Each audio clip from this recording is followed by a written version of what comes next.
Allah memberikan pemeliharaan terhadap keluarganya. Satu kali orang dipelihara Allah, tidak satu kekuatan pun yang bisa mencelakakan. Satu kali orang disengsarakan Allah, tidak satu tenaga pun yang mampu menyelamatkannya. Itulah sebabnya perlindungan Allah, pemeliharaan Allah terhadap diri dan keluarga sangat kita perlukan di dalam kehidupan ini. Dengan melaksanakan ibadah puasa, kita mendekatkan diri kepada Allah. Dengan dekat kepada Allah, maka Allah pun dekat kepada kita. Sehingga dalam hadis qudsi dikatakan, ta'arraf ilallahi firraha ya'rifka fi syiddah. Ingatlah kepada Allah di waktu kamu senang, agar Allah ingat kepada kamu di waktu kamu susah. Assalamualaikum warahmatullahi wabarakatuh. Alhamdulillahi rabbil alamin. Wabihi nasta'inu ala umuri dunya waddin. Salatu wassalamu ala ashrafil anbiya wal mursalin, Sayyidina wa maulana Muhammadin wa ala alihi wa sahbihi ajma'in, amma ba'du. Pada pertemuan kali ini secara khusus kita akan membicarakan tentang puasa ini. Kita akan mulai dari yang pertama, puasa sunnah. Sebagaimana yang kita maklum, sunnah adalah satu perbuatan yang apabila kita kerjakan berpahala, tapi apabila kita tinggalkan tidak merupakan dosa. Hanya saja ia merupakan barometer dan ukuran daripada orang-orang yang cinta kepada sunnah itu sendiri. Ada banyak jenis puasa-puasa sunnah ini. Yang pertama, puasa sunnah di bulan Muharram. Rasulullah sallallahu alaihi wasallam bersabda, afdalus siyami ba'da Ramadan syahrullahil Muharram, wa afdalus salati ba'dal fariḍah salatul lail. Diriwayatkan oleh Muslim dari Abi Hurairah. Puasa yang paling utama sesudah puasa Ramadan tidak lain adalah puasa di bulan Muharram. Dan solat yang paling afdol sesudah solat yang wajib adalah solat pada sepertiga malam yang akhir. Puasa di bulan Muharram merupakan puasa sunnah dan mempunyai nilai yang sangat besar dalam pandangan Allah Subhanahu wa ta'ala. Buat mereka yang mampu melaksanakan puasa sunnah di bulan Muharram ini, boleh melaksanakannya selama 10 hari. Hari yang pertama, boleh juga 3 hari saja, atau setidak-tidaknya 1 hari daripada bulan Muharram. Yang kedua, puasa 10 hari daripada bulan Zulhijjah. Karena bulan Zulhijjah ini memang termasuk bulan yang dimuliakan oleh Allah Subhanahu wa ta'ala. Pertama, di sana ada hari Tarwiyah, ada hari Arafah, ada hari kurban, ada talbiyah, ada pelaksanaan haji dengan segala manasiknya. Maka puasa sunnah di bulan Zulhijjah merupakan amalan yang sangat utama dan besar pahalanya dalam pandangan Allah Azza wa Jalla. Sebagian ulama menjelaskan, man shoma hazihil ayyam akramahullahu bi asri asya'in. Siapa orang yang melaksanakan ibadah puasa sunnah pada hari-hari 10 di bulan Zulhijjah ini, Allah Subhanahu wa ta'ala akan memuliakannya dengan 10 macam perkara. Saudara, ini keuntungannya. Yang pertama, orang yang puasa di hari-hari 10 bulan Zulhijjah diberikan al-barakah fi umrihi, diberikan keberkahan pada umurnya. Setiap kita ingin memperoleh umur yang berkah. Umur yang berkah itu yang bagaimana? Apa yang jumlahnya panjang? Mungkin. Tetapi yang jelas umur yang berkah ini adalah umur yang bisa dipertanggungjawabkan di hadapan Allah Subhanahu wa taala.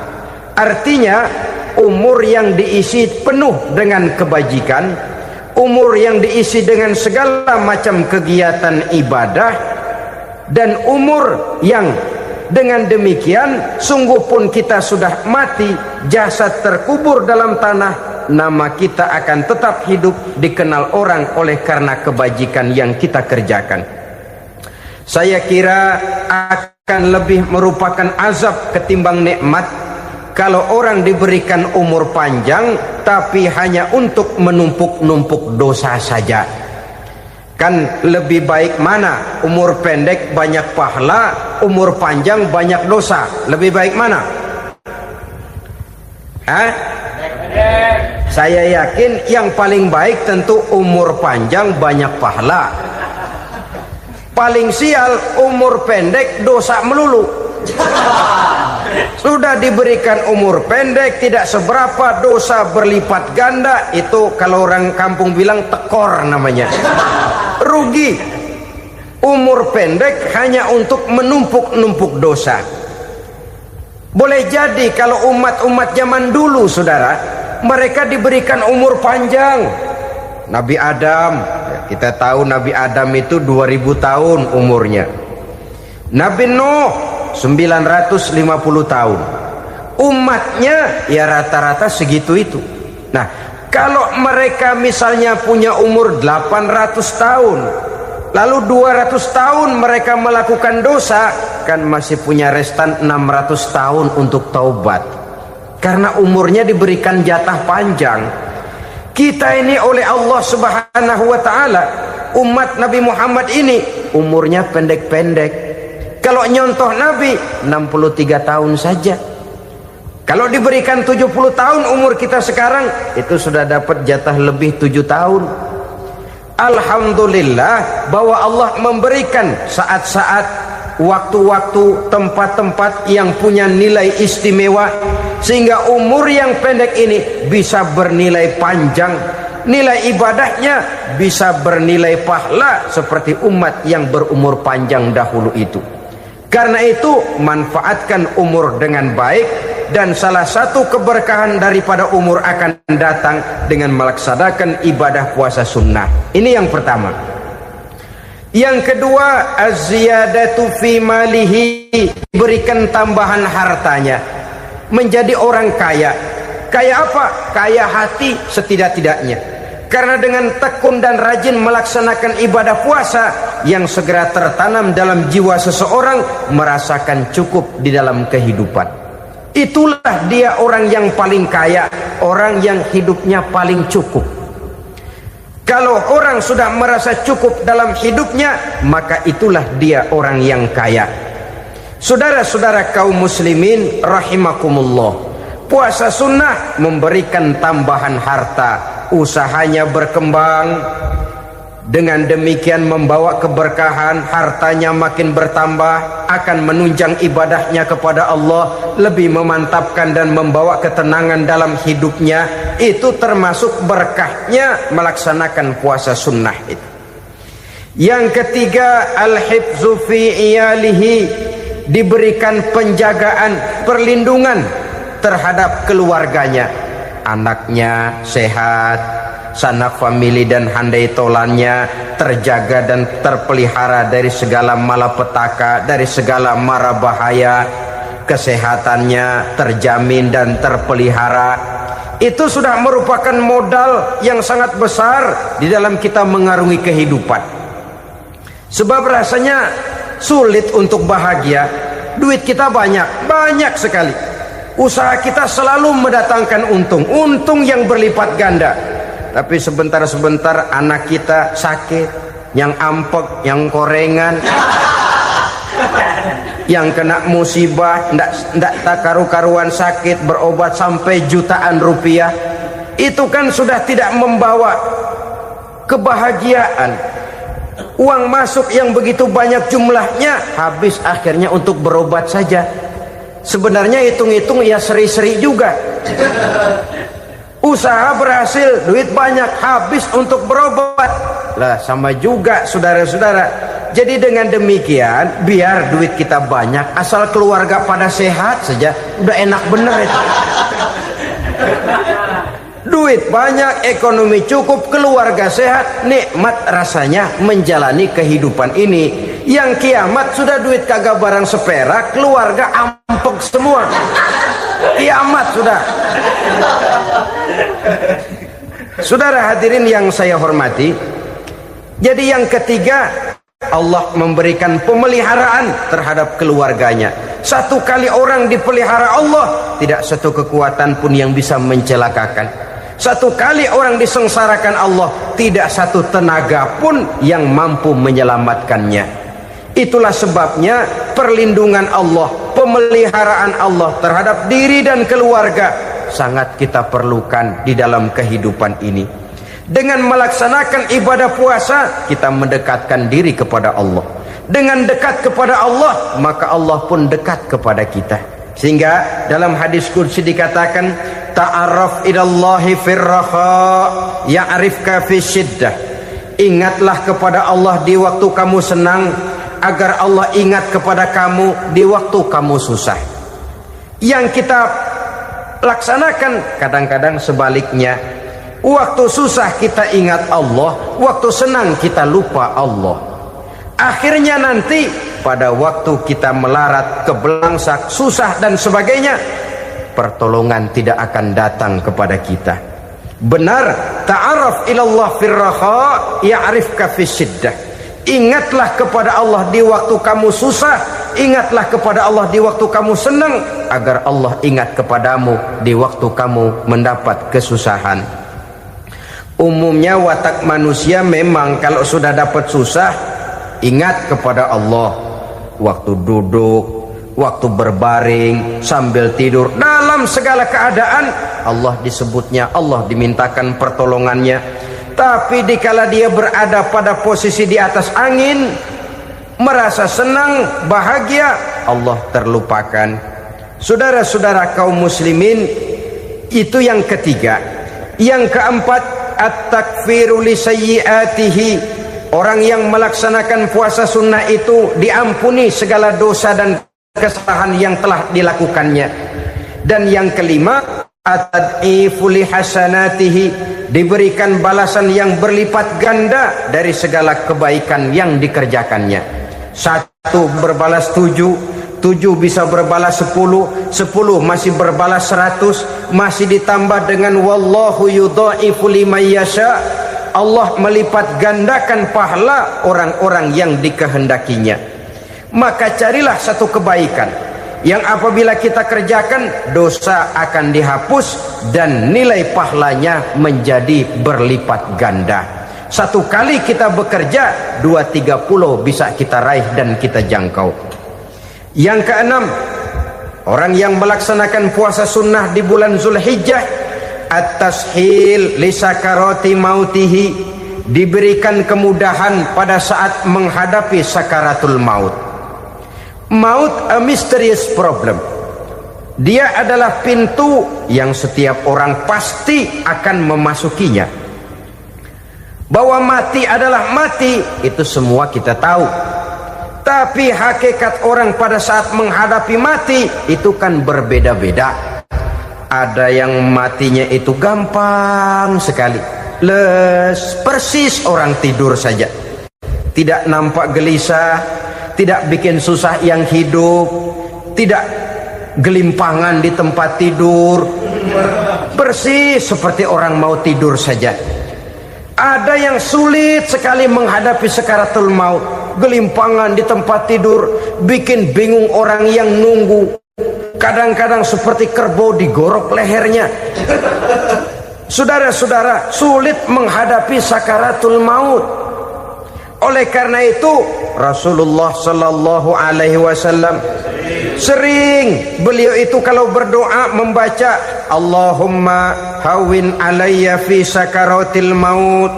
Ya Allah, mudahkan saya di dalam menghadapi sakaratul maut. Rasulullah saja, saudara, orang yang ibadahnya paling banyak, orang yang hatinya paling bersih, orang yang akhlaknya paling luhur, masih berdoa semacam ini, mohon dimudahkan oleh Allah agar mudah menghadapi sakaratul maut. Apalagi kita, terus terang kita ini paling-paling kelas mukhtalid, bangsa sama pahala mau sama dosa doyan. Lebih perlu lagi menghadapi sakaratul maut, sehingga apabila malaikat maut datang menjemput nyawa kita, dimudahkan, jangan dibikin sulit, supaya mudah. Jadilah orang baik-baik. Biasanya kalau banyak yang mati, malaikat maut juga kali main-mainin dulu tuh orang, kutak-katik, ditakut-takutin dan segala macam. Saudara hadirin yang saya hormati, maka menghadapi sakaratul maut ini merupakan kunci. Apakah seseorang bisa husnul khatimah atau bisa su'ul khatimah? Salah satu jalan untuk memudahkan diri menghadapi sakaratul maut, melaksanakan puasa sunnah di bulan Zulhijjah ini. Yang ketujuh, ad-diya'u li zulumati qabrihi, diberikan terang di alam kuburnya. Kubur, saudara tahu, saudara tentu sering lihat orang dimasukkan ke liang lahat, ditutup dengan papan, dinding ari kata kita di kampung, lalu diuruk lagi dengan tanah.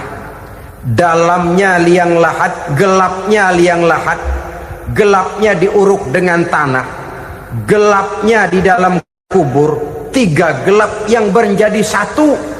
Bapak moyangnya gelap.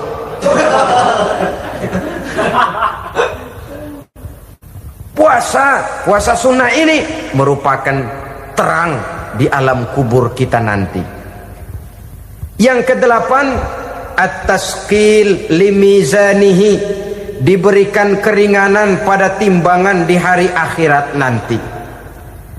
Bahwa setelah dibangkitkan dari kubur, setiap kita akan menghadapi perhitungan, akan ditimbang segala macam kebaikan dan segala macam kejahatan yang pernah kita lakukan di dalam kehidupan. Orang yang melaksanakan ibadah puasa sunnah, at-tasqilu limizanihi, diberikan keringanan timbangan hari akhiratnya nanti. Yang kesembilan, an-najah minal bala, diberikan keselamatan dari segala macam bencana. Dan yang ke-10, as-su'ud ala darajatihi, diberikan ketinggian, naik derajatnya, derajat di dunia, lebih-lebih lagi derajat di akhirat nanti. Ini keutamaan yang diberikan Allah Subhanahu wa ta'ala kepada mereka yang melaksanakan ibadah puasa 10 hari di bulan Zulhijjah menurut penjelasan sebagian dari para ulama kita. Jadi setelah puasa Muharram ada lagi puasa Zulhijjah. Kemudian puasa sunnah yang ketiga, puasa sunnah pada hari Senin dan hari Kamis. Apa sumber hukumnya? Diriwayatkan oleh Imam Muslim dari Abi Qatadah, Rasulullah sallallahu alaihi wasallam ditanya tentang puasa pada hari Senin. Kenapa Rasul melakukan itu? Beliau menjawab, zalika yaumu wulidtu fihi wa yaumu bu'istu au unzila alayya fihi. Hari Senin itu adalah hari di mana aku dilahirkan dan hari di mana aku dibangkitkan. Wahyu pertama turun kepadaku pun pada hari itu. Maka sunnah melaksanakan puasa pada hari itu. Adapun hari Kamis, ada hadis yang diriwayatkan oleh Imam Turmuzi dari Abi Hurairah, Nabi bersabda, tu'radul a'malu yaumul isnaini wal khamisi fa uhibbu an yu'radu amali wa ana sha'im. Disetor amal setiap manusia pada hari Senin dan pada hari Kamis. Maka aku ingin, kata Nabi, agar pada saat amalku disetor itu aku sedang puasa. Jadi malaikat itu menurut riwayat ini mencatat dan menyetorkan catatan amalan seseorang pada hari Senin, hari Kamis. Tiap hari Senin amalan kita disetor oleh malaikat. Catatan terakhir tentu yang sedang kita kerjakan, sehingga yang masuk daftar, saya tinggalkan orang ini, dia sedang puasa, karena naik catatan amalnya pada hari Senin. Kamis diangkat lagi, catatan paling akhir, saya tinggalkan orang ini, dia sedang puasa. Itu makna fa uhibbu ayyurada amali wa ana shaim. Aku senang kalau pada saat amalku disetor, catatan paling akhir aku lagi puasa. Satu keistimewaan. Alangkah celaka tiap amalan disetor kita sedang berbuat jahat. Senin, Kemis, teler, mabok, judi. Tiap amalan disetor, catatan akhirnya saya tinggalkan si fulan lagi teler. Laporan Senin. Kemis laporan lagi, saya tinggalkan si fulan lagi mirit kartu. Saudara hadirin yang saya muliakan, alangkah jeleknya catatan kita. Oleh karena itu sunnah puasa pada hari Senin dan hari Kemis. Ini amalan sunnah, saudara-saudara. Dan oleh karena ini amalan sunnah, sebagian ulama memberikan penjelasan, walaupun lupa niat, kalau sudah malam itu lupa niat, boleh niatnya sudah siang puasa sunnah ini, dengan catatan dari pagi belum makan apa-apa. Malam saudara lupa, tahu-tahu ingat ini hari Senin, dah jam 10, niatlah jam 10 itu, sah puasanya asal dari pagi belum makan apa-apa. Tapi kalau sudah dapat 2 piring baru niat jam 10, itu lain, ngojek namanya.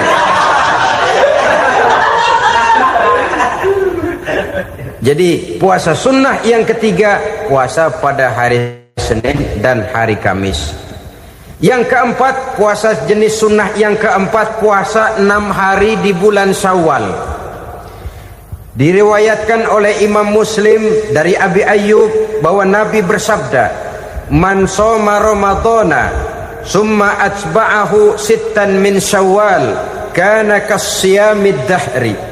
Barang siapa yang berpuasa di bulan Ramadan kemudian diikutinya dengan 6 hari di bulan Syawal, maka dia seolah-olah seperti orang yang berpuasa 1 abad lamanya.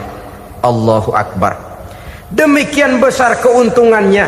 6 hari di bulan Syawal sama dengan orang yang berpuasa 1 abad lamanya. Ini fadailul a'mal, saudara-saudara. Jangan diartikan karena menang sudah puasa 6 hari bulan Syawal, Ramadan tahun depannya lantas nggak puasa. Kenapa? Ukurannya sudah 1 abad. Bukan itu pengertiannya. Ini mendorong orang memberikan ganjaran pahala yang sedemikian besar. 6 hari setelah Ramadan, artinya di bulan Syawal. Tidak pada hari pertama Syawal, karena haram hukumnya berpuasa pada hari fitri itu. 6 hari di bulan Syawal. Tinggal lihat yang mampunya saja.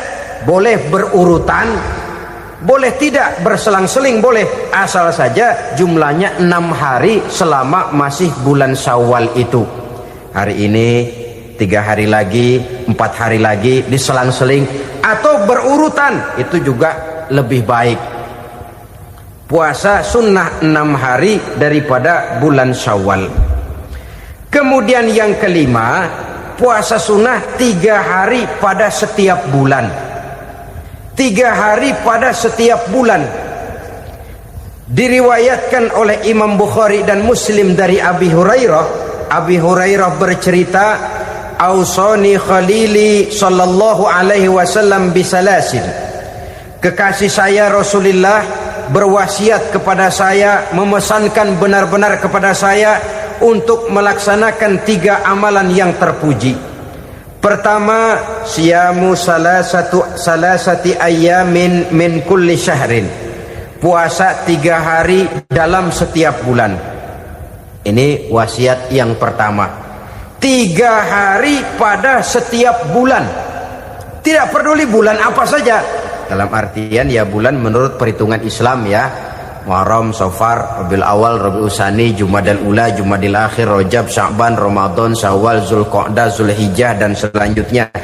3 hari pada setiap bulan.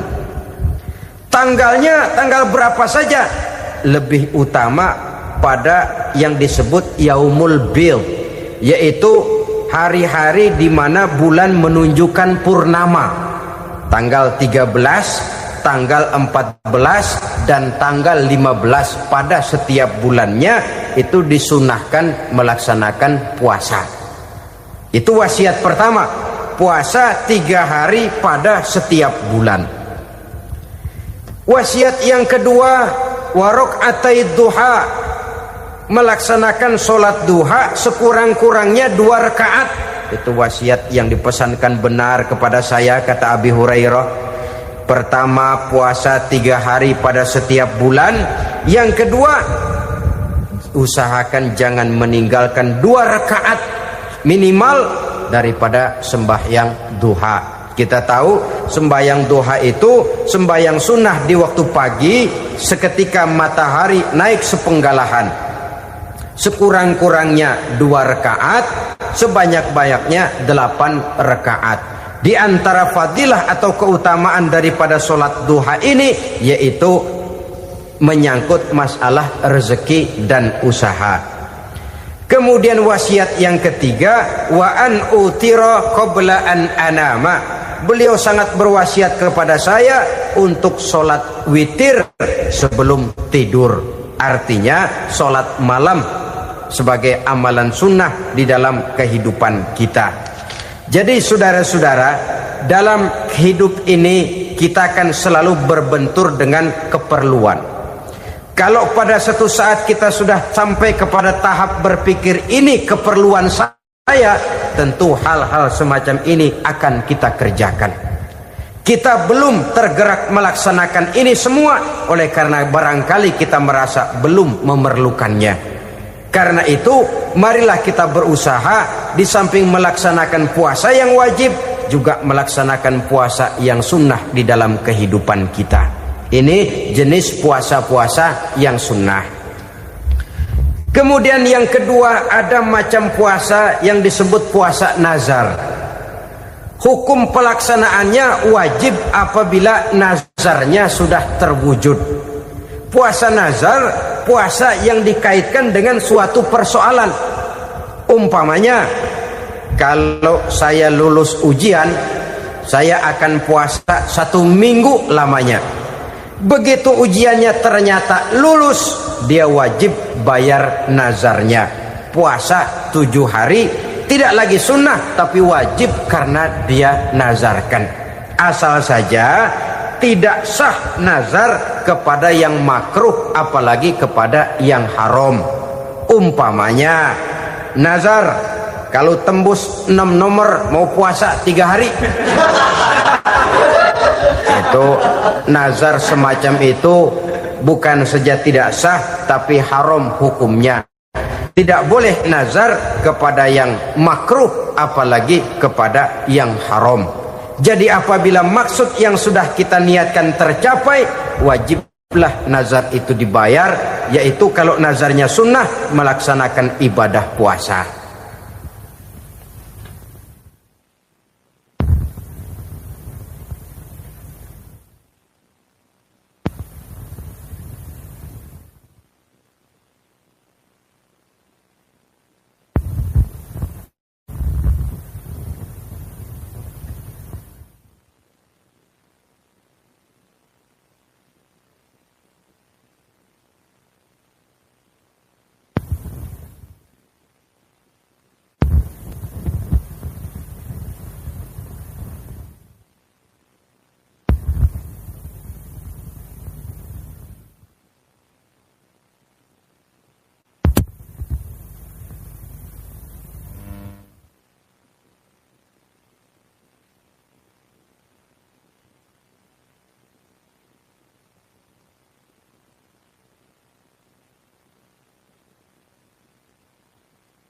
Saudara-saudara kaum muslimin rahimakumullah. Jenis puasa yang ketiga kita kenal dengan puasa wajib. Dan ini kita laksanakan pada bulan suci Ramadan. tentang teknis pelaksanaan ibadah puasa di bulan Ramadan sudah pernah saya bicarakan pada pertemuan tentang Ramadan dan Idul Fitri.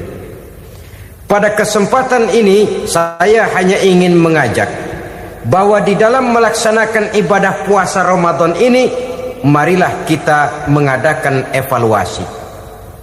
Kenapa demikian? Barangkali secara jujur, walaupun agak berat, saya masih harus berkata, masih banyak di antara kita umat Islam yang di dalam melaksanakan suatu ibadah terjebak dalam rutinitas ritual.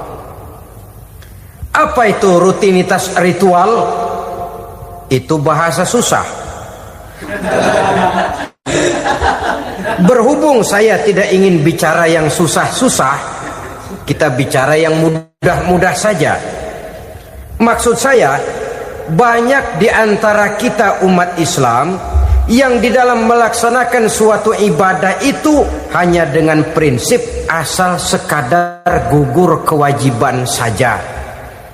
Akibatnya, sampai sejauh mana ibadah itu berhasil membentuk kepribadian diri kita, kita jarang mengadakan evaluasi dan penilaian. Salat yang penting gugur kewajiban. Puasa yang penting sudah gugur kewajiban. Haji yang penting sudah gugur kewajiban. Maka jangan heran kalau itu yang jadi prinsip, ibadah lantas tidak punya dampak dalam membentuk kepribadian diri. Banyak orang yang rajin sholat tapi munkarnya jalan terus.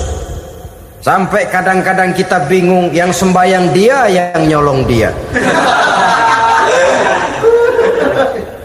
Puasanya kelihatannya tekun, tapi tidak punya kepekaan sosial. Sama yatim piatu bersifat masa bodoh, sama fakir miskin malah gemes. Tidak lantas tumbuh kepekaan sosial, walaupun dia sudah ikut merasakan tidak enaknya lapar dan haus. Ada juga yang sudah haji 4-5 kali mondar-mandir Jakarta Mekah, tapi gaya hidupnya tetap seperti katak di kolong tempurung, picik, sempit pandangan, dangkal hati, tidak terbuka walaupun sudah melihat Islam dalam skala internasional. Yang dia lihat, yang dia saksikan, yang dia pandang, tidak sanggup menggugah dan mengubah jiwanya, tidak bisa mewarnai pandangan hidupnya. Inilah akibatnya kalau ibadah hanya dikerjakan dengan prinsip asal sekadar gugur kewajiban. Hasilnya yaitu tadi, hajinya cuma menang topi putih sama serban. Sholatnya cuma prinsip asal gugur kewajiban. Begitu juga puasanya, begitu juga zakatnya dan ibadah-ibadah lainnya. Bukan tanpa satu maksud. Jikalau Allah Subhanahu wa taala memerintahkan kita melaksanakan ibadah puasa di bulan suci Ramadan, bahkan maksud itu sangat pada penghujung ayat yang memerintahkan kita puasa. Ya ayyuhalladzina amanu kutiba alaikumus syiyam kama kutiba alal ladzina min qablikum la'allakum tattaqun. Orang yang beriman diwajibkan atas kamu berpuasa, telah diwajibkan juga kepada orang-orang yang sebelum kamu, la'allakum tattaqun, agar kamu dengan puasa itu menjadi manusia yang bertakwa kepada Allah Subhanahu wa taala. Dengan kata lain, berhasil atau tidak puasa Ramadan kita ini akan nampak takwa kita meningkat atau tidak setelah kita melaksanakan ibadah puasa. Sehingga kalau orang mengatakan Ramadan itu merupakan month of training, bulan latihan, keluar latihan tentu harus semakin naik dan baik gaya kehidupan kita. Jadi tujuan utama daripada pelaksanaan ibadah puasa adalah untuk membentuk manusia yang bertakwa. Nah, takwa itu kata Imam Qusairi hurufnya ada 4. Ta, qaf, wawu, Ya, masing-masing huruf ini simbol dari pribadi orang yang bertakwa, bina dan dibentuk oleh pelaksanaan puasanya. Mari kita lihat. Huruf ta adalah lambang dari sifat tawadhu, rendah hati. Orang yang bertakwa, orang yang tidak mempunyai sifat sombong. Puasa menanamkan kita kesadaran terhadap kelemahan, terhadap keterbatasan, terhadap segala ketidakmampuan yang kita miliki. Ya Allah, baru sehari nggak kena makan, nggak kena minum, sudah begini lemesnya. Puasa memang, kalau pagi orang masih sehat, masih terdorong oleh sahur, siang masih lumayan, tapi zuhur ke atas biasanya mulai sikap lemah manusiawi, keterbatasan kekuatan biologis itu mulai nampak. Dari sini tanam satu kesadaran. Kalau begitu apa yang mau disembuhkan di hadapan Allah? Kaya, siapa sih orang paling kaya? Ilmu, siapa sih orang paling pintar? Pangkat, siapa sih orang paling tinggi jabatannya? Dari sifat semacam ini lahir introspeksi, rasa mawas diri, timbul sifat tawaduknya, rendah hatinya, tidak melonjak menjadi angkuh dan sombong lantaran sedikit kemampuan dan kekuatan yang dimilikinya. Lalu untuk sikap yang lebih jauh, terwujudlah, terbentuklah apa yang dinamakan stabilitas temperatur batin. Orang tetap konstan menjaga nilai-nilai idealisme yang pernah dimilikinya. Dia mulai dengan adil, dia berjalan tetap dengan keadilan, dan dia berakhir juga tetap dalam keadilan. Jangan mulainya adil, tengahnya setengah adil, di akhirnya malah zolim sama sekali. Ini tidak punya stabilitas temperatur batin. Kan banyak orang begitu toh. Mulanya benar, belakangan mau benar sendiri. Mulanya sudah rela berkorban buat kepentingan orang banyak, belakangan malah selalu mengorbankan kepentingan orang banyak. Waktu di bawah rajin baca ayat kursi, dapat kursi lupa ayat. Stabilitas temperatur batin tertipu oleh perasaan seolah-olah situasi dan kondisi sudah serba memungkinkan, sudah serba menguntungkan.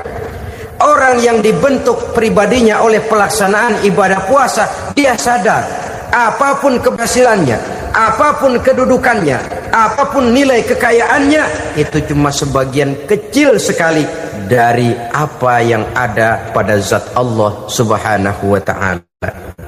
Hati tidak takabur, sesuai dengan namanya takabur dari kalimat takabbaro ya takabbaru, membesar-besarkan diri.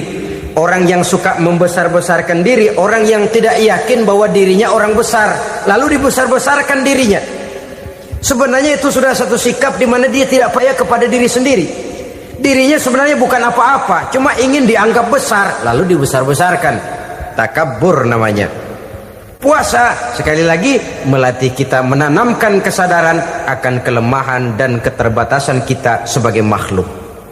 Itu sikap tawadhu.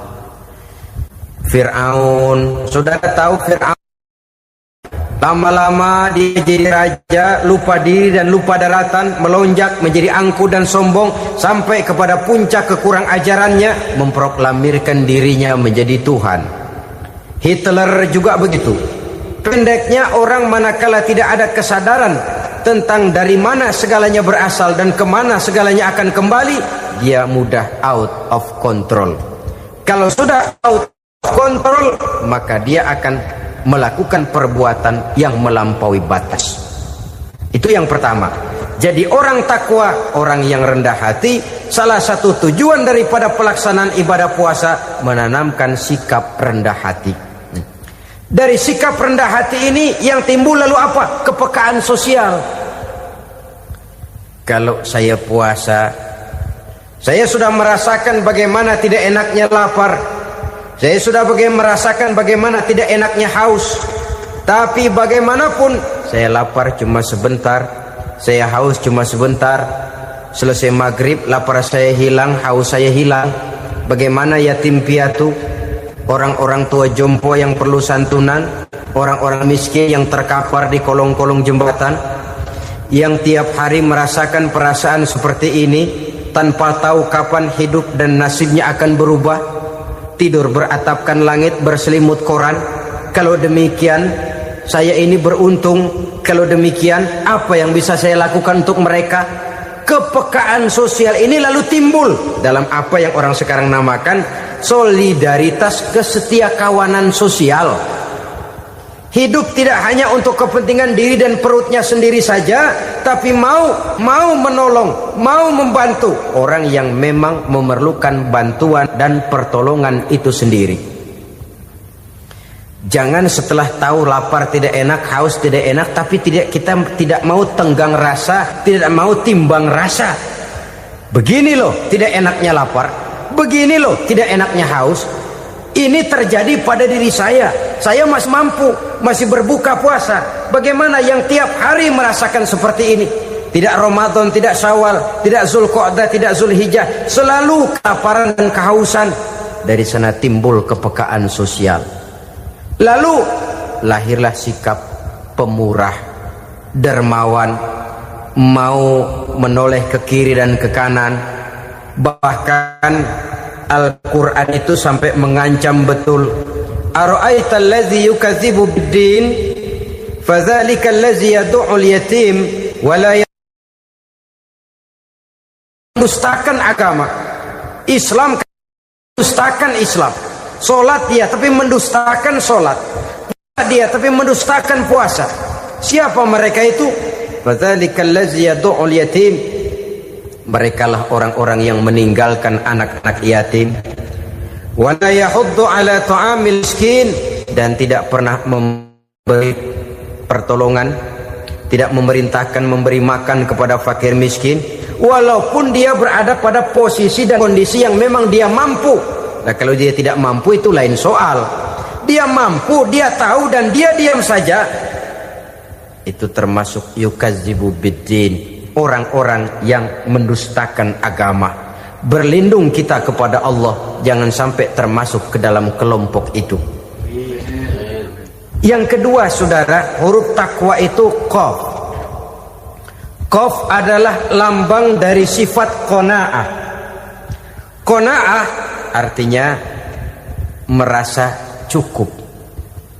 Puasa melatih kita untuk bersikap cukup dalam hidup.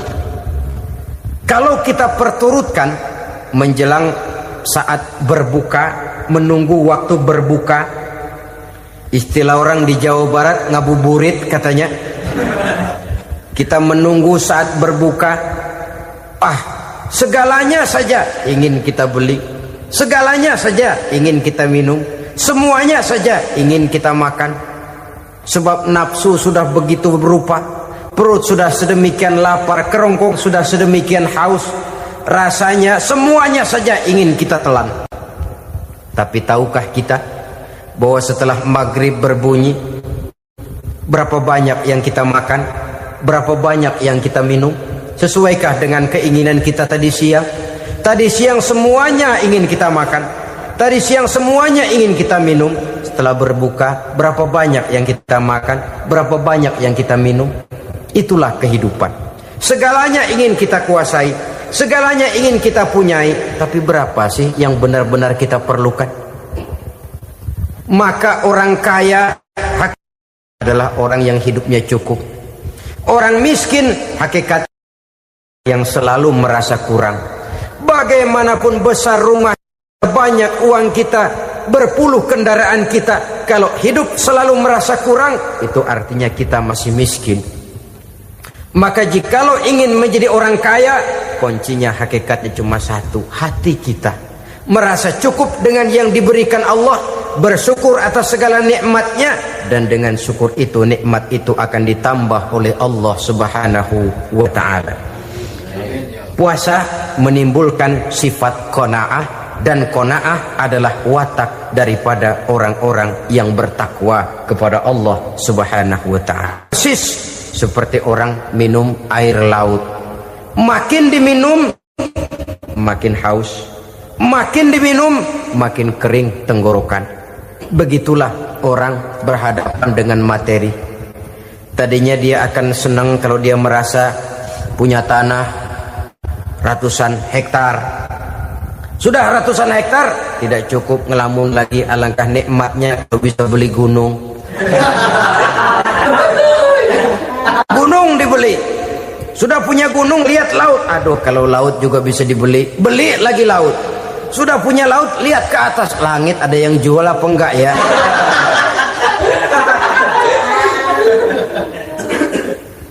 Seperti orang berhadapan dengan air laut yang makin diminum makin membuat kita haus dan makin kering tenggorokan ini. Maka itu harus dihentikan. Sikap untuk menghentikan itu tidak lain adalah dengan sifat qanaah itu tadi. Merasa cukup dengan apa yang diberikan Allah, mensyukuri nikmatnya. Itu yang kedua. Yang ketiga, pada kalimat takwa ada huruf wawu. Wawu adalah simbol dari sifat wara dengan ain. Wara, orang yang terpelihara dirinya baik dari yang syubhat, lebih-lebih dari yang haram. Syubhat, saudara tahu, barang yang remeng-remeng. Tapi sungguh pun remeng-remeng, kira-kira prosentasenya 70-30. 70% haram, 30% kemungkinan halalnya. Maka yang syubhat lebih baik dijauhi daripada diambil. Orang yang punya kepribadian wara, dirinya terpelihara, jangankan dari yang haram, dari yang syubhat saja dia sanggup menjaga dan memelihara dirinya. Oleh karena itu saya heran kalau orang di bulan Ramadan dia sanggup menjaga diri di waktu siang dari jenis makanan yang halal, dari jenis minuman yang haram. Ada tahu nganggur di meja siang, enggak dia makan. Ada air teh nganggur di meja siang, enggak dia makan. Padahal itu jenis makanan dan minuman yang halal. Tapi ketika datang maghrib, dia berbuka dengan makanan yang dibeli dari uang yang dihasilkan dengan cara yang haram. Bukankah itu sesuatu yang terbalik? Bukankah dengan demikian sudah tidak lagi menimbulkan sikap yang bisa memelihara dan menjaga kepribadian diri? Orang yang membiasakan diri terpelihara dari yang syubhat apalagi yang haram, maka baik yang dipakainya, yang diminumnya, yang dimakannya terdirilah dari barang-barang yang baik yang dihalalkan oleh agama. Wara. Kemudian yang keempat, pada huruf kalimat takwa ada huruf yakin. Huruf ya simbol dari sifat yakin. Orang yang puasa dibentuk kepribadiannya mempunyai satu keyakinan yang tangguh, dan keyakinan adalah ciri daripada orang yang takwa.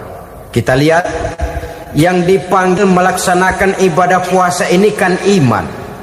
Karena memang sulit untuk melaksanakan puasa kalau tidak iman yang jadi dasar. Setidaknya seperti sudah pernah saya sampaikan, ibadah puasa ini memang sulit terkena penyakit show. Kalau kita sholat barangkali terangsang karena kelihatan orang lain. Kalau kita pergi haji mungkin jadi sugesti karena orang banyak tahu. Kalau kita bayar kita jadi terangsang karena banyak orang lihat. Tapi kalau sudah puasa itu kan yang tahu cuma kita dan Allah saja.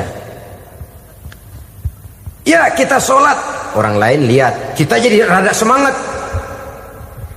Kita pergi haji, orang lain banyak ngantar, kita semangat. Kita bayar zakat, orang lain banyak saksikan, kita bersemangat. Tapi kita puasa, siapa yang mau nyaksiin kita puasa? Siapa yang mau memuji kita puasa? Siapa yang mau menyanjung kita puasa? Itu cuma urusan kita dan Allah. Oleh karenanya dasar daripada pelaksanaan ibadah yang haus mencedik tenggorokan segalanya jadi nikmatan. Tidak ada kerja yang lebih indah selain kerja yang didasarkan kepada satu keyakinan bahwa yang kita kerjakan itu adalah sesuatu yang benar. Dalam hal ini sesuatu yang diperintahkan oleh Allah Subhanahu wa taala kepada kita. Saudara-saudara kaum muslimin rahimakumullah. Demikianlah titik evaluasi kita. Jangan berpuasa hanya dengan prinsip asal sekadar menggugurkan kewajiban saja. yang akan berakibat Ramadan tahun ini berakhir begitu, Ramadan terjebak menjalani rutinitas ritualnya saja.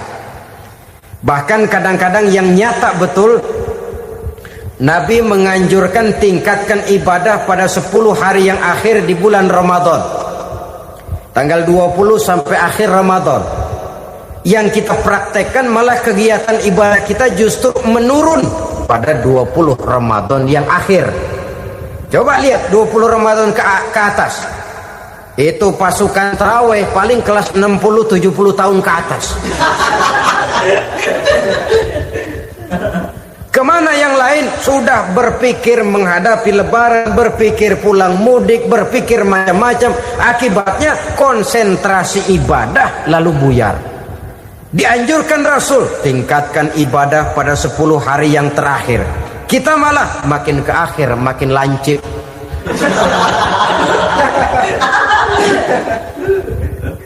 Saudara-saudara kaum muslimin rahimakumullah, kita terjebak oleh sesuatu yang sementara, oleh sesuatu yang bersifat kulit, lalu meninggalkan isinya. Padahal jikalau kita tidak mengisi Ramadan dengan kegiatan ibadah, berarti kita tidak keluar dari Ramadan dengan jiwa yang baru, yang sudah ditempa oleh pengalaman ibadah di bulan Ramadan. Artinya kita tidak kembali kepada fitrah, kesucian seperti saat kita dilahirkan. Lalu kalau kita tidak kembali kepada fitrah, apa yang mau kita rayakan pada Idul Fitri itu? Di mana letak kegembiraan kita? Di mana letak kebahagiaan hati? Kembalikah kita kepada fitrah? Tidak. Benarkah puasa yang kita kerjakan? Kelihatannya juga tidak. Adakah dampak dari pelaksanaan ibadah dalam pribadi kita? Tidak. Kadang-kadang Ramadan selesai malah teriak merdeka.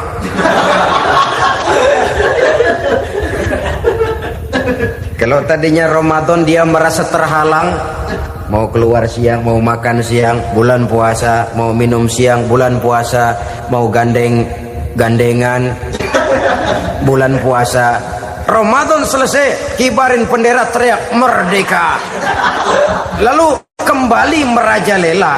Saudara-saudara, dampaknya tidak akan kelihatan. Padahal puasa yang baik, la'allakum tattaqun, membentuk manusia yang bertakwa kepada Allah Azza wa Jalla. Nah, sekarang apa kemudahan dan keistimewaan yang akan diberikan Allah kepada mereka yang sampai kepada tingkat takwa ini?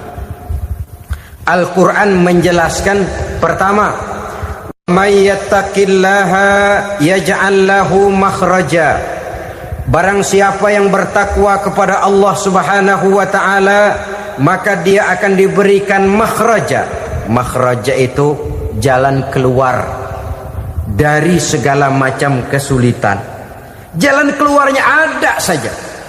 Menurut ukuran kemampuan dia tidak mungkin, mustahil, tidak bisa, mana mungkin. Tapi pada waktunya ada saja jalan keluarnya. Termasuk jenis yang yaj'al lahu makhraja. Orang yang bertakwa kepada Allah selalu diberikan jalan keluar dari segala kesulitan yang dihadapinya.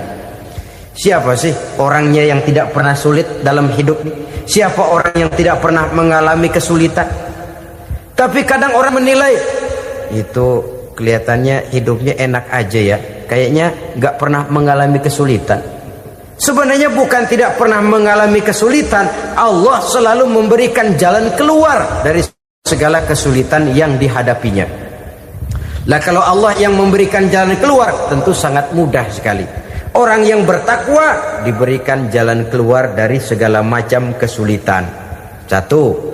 Yang kedua, wa yarzuqhu min haitsu la yahtasib. Dia akan diberikan rezeki oleh Allah dengan jalan yang tidak disangka-sangka. Rezekinya datang dengan cara yang tidak disangka-sangka. Gajinya mungkin kecil, tapi penghasilannya gede. Kan itu yang penting. Gaji dan penghasilan kan lain tuh. Boleh jadi gaji kecil, asal penghasilan gede, kan nikmat hidup itu. Nah, penghasilan ini ada yang bisa kita perkirakan. Bisa kita perkirakan. Misalnya gaji itu tadi. Kalau saya kerja, gaji saya begini. Ada rezeki yang masuk min haitsu la yahtasib, tidak kita sangka-sangka, tidak kita duga-duga, tahu-tahu ada saja rezeki. Datang orang bawa persoalan yang mendatangkan hasil. Sebab rezeki, jodoh, maut memang seperti bayangan. Kita ubur-ubur dia lari, kita diem dia diem. Kan gemesin itu. Bayang-bayang itu begitu. Kita kejar, dia lari. Rezeki juga begitu. Kita diem, dia diem. Setengah mati yang namanya rezeki kita cari, kita ubur. Ngobek sampai ratusan bohong kita kerjain. Tapi memang belum waktunya, ya sulit untuk tembus. Tapi kadang-kadang giliran kita nongkrong di rumah, datang orang bawain rezeki. Itulah yang namanya rezeki. Tapi ini untuk orang yang bertakwa. Kalau tidak punya kredibilitas takwa, jangan lalu pakai ayat ini. Diberikan Allah dengan rezeki dengan jalan yang tidak disangka. Kan ada ayatnya dah. Kita mah mantang aja di rumah dah. Ntar juga tuh rezeki datang. Ini fasilitas yang diberikan kepada orang yang wa may yattaqillah, bertakwa kepada Allah, yarzuqhu min haitsu la yahtasib, diberikan rezeki dengan cara yang tidak disangka-sangkanya. Maka kadar ketakwaan jangan membuat kita buruk sangka. Tuh orang ya nggak kemana-mana, duitnya ada aja. Kalau dia takwa, Allah berikan jalan keluar. Yang lantas ngelihat kiai orangnya ahli ibadah, ilmunya tinggi, akhlaknya luar biasa, takwanya tinggi, rezekinya lancar, lalu husnuzon nih kiai nggak kemana-mana, duitnya banyak, miara tuyul kali ini. Itu termasuk jaminan Allah yang masuk kategori min haitsu la yahtasib. Yang ketiga, yaj'al lahu min amrihi yusra, dimudahkan segala urusannya. Dimudahkan segala urusannya. Kemudian yang keempat, yukaffir anhu sayyiatihi wa yu'azzim lahu ajra, diampuni segala kesalahannya dan dibesarkan pahala kebaikan yang dikerjakannya. Maka mudah-mudahan puasa yang kita kerjakan mengantarkan kita kepada ketakwaan kepada Allah, dan takwa membuka janji Allah kepada kita di dalam kehidupan ini. Al-Quran menjelaskan, pertama, may yattaqillaha yaj'al lahu makhraja, barang siapa yang bertakwa kepada Allah Subhanahu wa taala, maka dia akan diberikan makhraja. Makhraja itu jalan keluar dari segala macam kesulitan. Jalan keluarnya ada saja.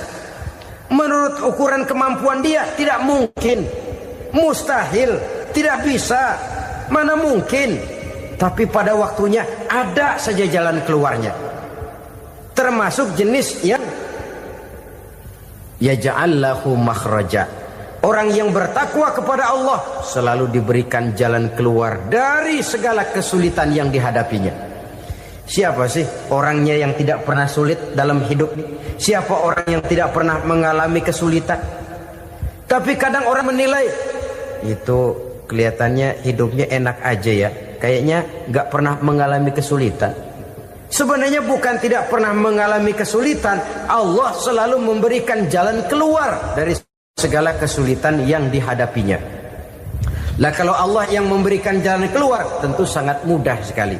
Orang yang bertakwa diberikan jalan keluar dari segala macam kesulitan. Satu. Yang kedua, wa yarzuqhu min haitsu la yahtasib, dia akan diberikan rezeki oleh Allah dengan jalan yang tidak disangka-sangka. Rezekinya datang dengan cara yang tidak disangka-sangka. Gajinya mungkin kecil, tapi penghasilannya gede. Kan itu yang penting. Gaji dan penghasilan kan lain tuh.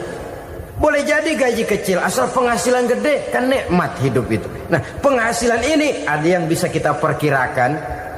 Bisa kita perkirakan. Misalnya gaji itu tadi. Kalau saya kerja, gaji saya begini. Ada rezeki yang masuk min haitsu la yahtasib, tidak kita sangka-sangka, tidak kita duga-duga, tahu-tahu ada saja rezeki. Datang orang bawa persoalan yang mendatangkan hasil. Sebab rezeki, jodoh, maut memang seperti bayangan. Kita uber-uber dia lari, kita diem dia diem. Kan gemesin itu. Bayang-bayang itu begitu. Kita kejar, dia lari. Rezeki juga begitu. Kita diem, dia diem. Setengah mati yang namanya rezeki kita cari, kita uber, ngobek sampai ratusan bohong kita kerjain. Tapi memang belum waktunya, ya sulit untuk tembus. Tapi kadang-kadang giliran kita nongkrong di rumah, datang orang bawain rezeki. Itulah yang namanya rezeki. Tapi ini untuk orang yang bertakwa. Kalau tidak punya kredibilitas takwa, jangan lalu pakai ayat ini. Diberikan Allah dengan rezeki dengan jalan yang tidak disangka. Kan ada ayatnya dah. Kita mah manteng aja di rumah dah. Ntar juga tuh rezeki datang. Ini fasilitas yang diberikan kepada orang yang wa may yattaqillah, bertakwa kepada Allah, yarzuqhu min haitsu la yahtasib, diberikan rezeki dengan cara yang tidak disangka-sangkanya. Maka kadar ketakwaan jangan membuat kita buruk sangka. Tuh orang ya nggak kemana-mana, duitnya ada aja. Kalau dia takwa, Allah berikan jalan keluar. Yang lantas ngelihat kiai orangnya ahli ibadah, ilmunya tinggi, akhlaknya luar biasa, takwanya tinggi, rezekinya lancar. Lalu husnuzon nih kiai nggak kemana-mana, duitnya banyak, miara tuyul kali ini. Itu termasuk jaminan Allah yang masuk kategori min haitsu la yahtasib. Yang ketiga, yaj'al lahu min amrihi yusra, dimudahkan segala urusannya, dimudahkan segala urusannya. Kemudian yang keempat, yukaffir anhu sayyiatihi wa yu'azzim lahu ajra, diampuni segala kesalahannya dan dibesarkan pahala kebaikan yang dikerjakannya. Maka mudah-mudahan puasa yang kita kerjakan mengantarkan kita kepada ketakwaan kepada Allah, dan takwa membuka janji Allah kepada kita di dalam kehidupan ini. Kenapa sih kita yakin Quran itu kitab suci? Pertama, ajarannya sesuai dengan fitrah manusia. Suatu kitab dinamakan suci kalau konsep ajarannya sesuai dengan fitrah. Contoh, ini laki-laki ini seneng nggak sama perempuan? Normal. Kalau nggak seneng saya ragu-ragu. Perempuan seneng nggak sama laki-laki?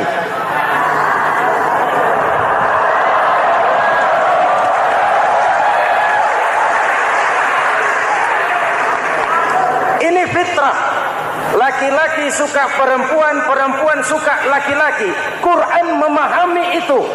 Hai laki-laki, kau senang dengan perempuan. Hai perempuan, kau suka dengan laki-laki. Oke, lewat sini, lewat pintu yang disebut nikah. Kalau kitab suci melarang nikah, itu bertentangan dengan fitrah manusia. Maka dalam Quran, mulai dari umat sampai ulama dan segala profesi dianjurkan nikah. Kalau kiai tidak boleh nikah, saya pilih mengundurkan diri, Pak.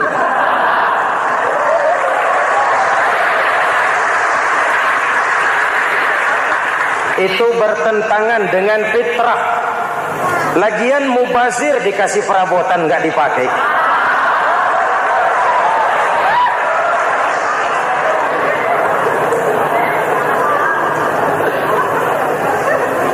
Fitrah. Contoh lagi, manusia perlu makan. Kalau ada kitab suci menyuruh puasa terus dari pagi sampai sore sampai malam sampai pagi lagi, eta teh kitab gelo.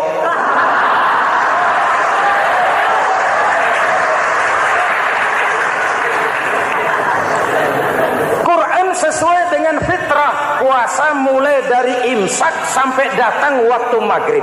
Puasa ngebleng dari pagi sampai sore sampai malam merusak kesehatan. Malam berpuasa puasa boleh bergaul dengan istri. Kenapa? Fitrah. Kalau siang tidak boleh, malam tidak boleh, sebulan penuh panas kepala.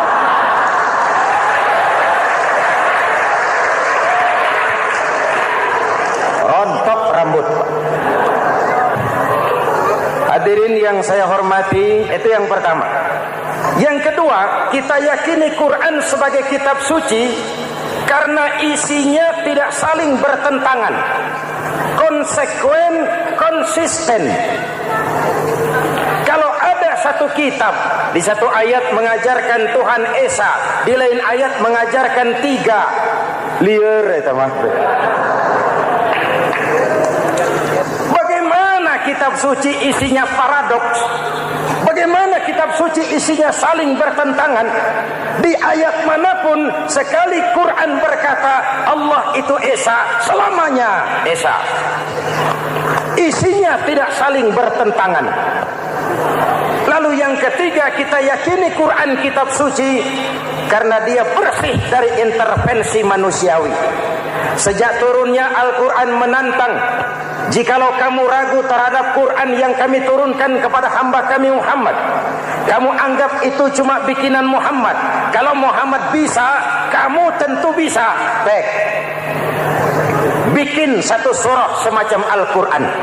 14 abad yang lalu tantangan ini turun dan sampai malam ini belum terjawabkan.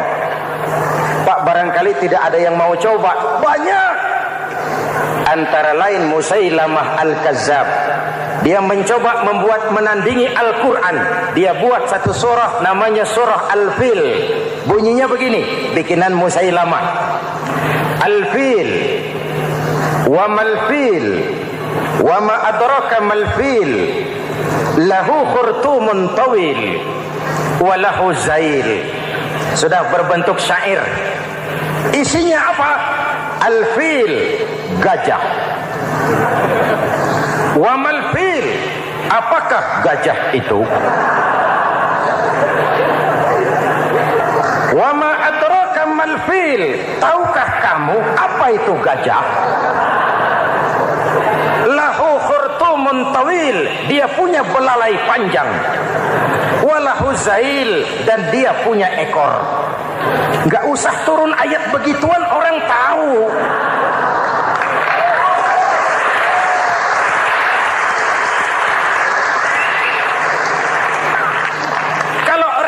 Mendekati, maka isi jauh panggang dari api. Kitab suci bersih dari campur tangan manusiawi. Maka Al-Quran, ke bahasa apapun dia diterjemahkan, naskah aslinya tetap ikut. Dia boleh diterjemahkan ke bahasa Sunda, bahasa Jawa, bahasa Padang, bahasa Inggris, bahasa Jerman, bahasa Belanda, naskah aslinya tetap ada. Kenapa? Bahasa ke bahasa perbedaannya sering frontal. Kalau dari gelas menjadi gelas, eta mah caket. Dari lamp menjadi lampu, itu masih serumpun. Tapi cokot Sunda dengan cokot Jawa, itu jauh bedanya. Atos Sunda dengan atos Jawa, itu jauh. Ulama Sunda sama ulama Jawa nggak pernah akur kalimat atos ini.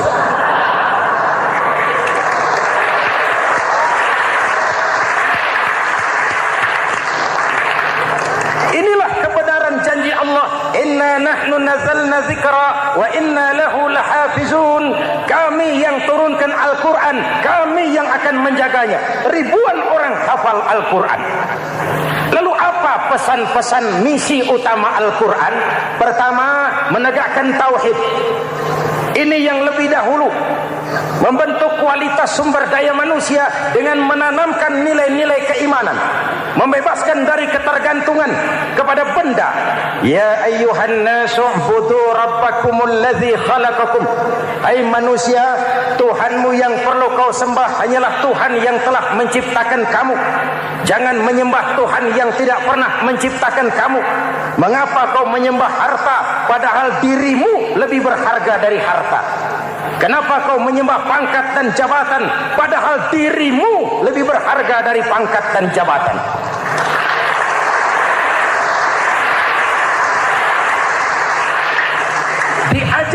rasio berpikir Tuhanmu yang perlu kau sembah hanyalah Tuhan yang menciptakan kamu.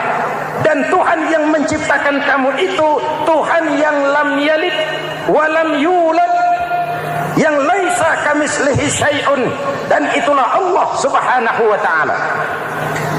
Ayo orang teh, ayeuna teh. Boleh pakai teh? Ayeuna teh, kita teh. Kalau kepada syirik jali, syirik yang terang-terangan, insya Allah tidak. Nyata-nyata menyembah berhala, tidak. Nyata-nyata menyembah pohon, tidak. Nyata-nyata berkeyakinan Tuhan lebih dari satu, tidak. Tapi kita sering terjebak pada syirik kecil, syirik khafi, syirik yang tersamar. Saya sejak pakai cincin ini, jangankan anak gadis, nenek-nenek ngelihat saya cincin. Jangankan anak gadis, nenek-nenek lihat saya lemes cincin. Ini saya sejak ada perkutut di rumah ini dagang lancar perkutut. Ini Ramadan, bulan penempaan nilai-nilai keimanan. Misi utama Quran menegakkan tauhid, memerangi kemusyrikan, membebaskan manusia dari ketergantungan kepada benda. Dari situ kualitas sumber daya manusia dimulai. Saya sering mengungkapkan selama ini sistem pendidikan kita cuma mengisi otak, bukan membentuk watak. Otak diisi segala macam ilmu, tapi hati kosong, agama rapuh, akhirnya moral rendah. Muncul manusia-manusia yang pintar, cuma sayang tidak benar. Indonesia kita bangkrut, Indonesia kita terpuruk, Indonesia kita sakit sekarang ini, kan ulahnya orang-orang yang pintar tapi tidak benar.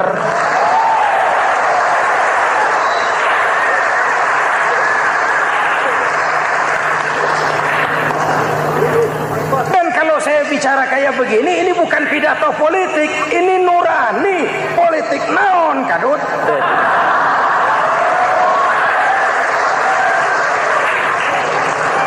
Ini nurani, ini tanggung jawab sebagai anak bangsa. Ibu bapak, saudara-saudara hadirin yang saya hormati, Rasul kalau masuk sepertiga yang akhir, sing-singkan lengan baju, hamparkan sajadah, lebih banyak di masjid daripada di rumah. Itu Rasul. Maka sepertiga yang akhir masjid makin ramai. Lihat Masjidil Haram.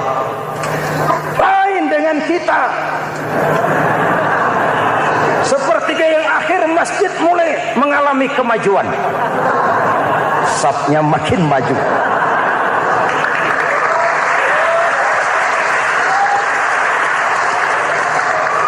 Pasar ramai, terminal beludak. Padahal sepertiga yang akhir itu puncak.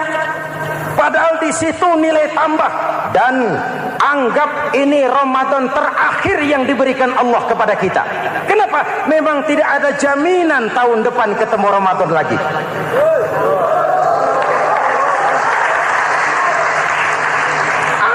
Ini Ramadan terakhir yang diberikan Allah kepada kita. Tidak ada jaminan tahun depan Ramadan akan ketemu lagi. Tidak ada jaminan. Manfaatkan peluang ini untuk melakukan pemutihan. Semua kita melakukan introspeksi. Tidak tahu kita Ramadan tahun depan nanti masih ketemu apa tidak. Sebagaimana kita tidak tahu kita masih hidup atau tidak. Hadirin yang saya hormati, misi kedua Al-Quran, persaudaraan, kebersamaan atas dasar keadilan dan kebenaran. Manusia bersuku-suku, ya. Manusia berbangsa-bangsa, memang itu diakui oleh Al-Quran. Inna khalaqnakum min dzakari wa untha wa ja'alnakum syu'uban wa qabaila. Kami ciptakan kamu dari laki-laki dan perempuan. Kami jadikan kamu bersuku-suku dan berbangsa-bangsa. Apa tujuannya? Agar kamu saling mengenal satu dengan yang lain. Persaudaraan, kebersamaan atas dasar keadilan dan kebenaran. Yang dari ras. Dari manapun orang datang, apapun warna kulitnya, dari suku apapun ia dilahirkan, kalau akidahnya sama, itu kan saudara kita.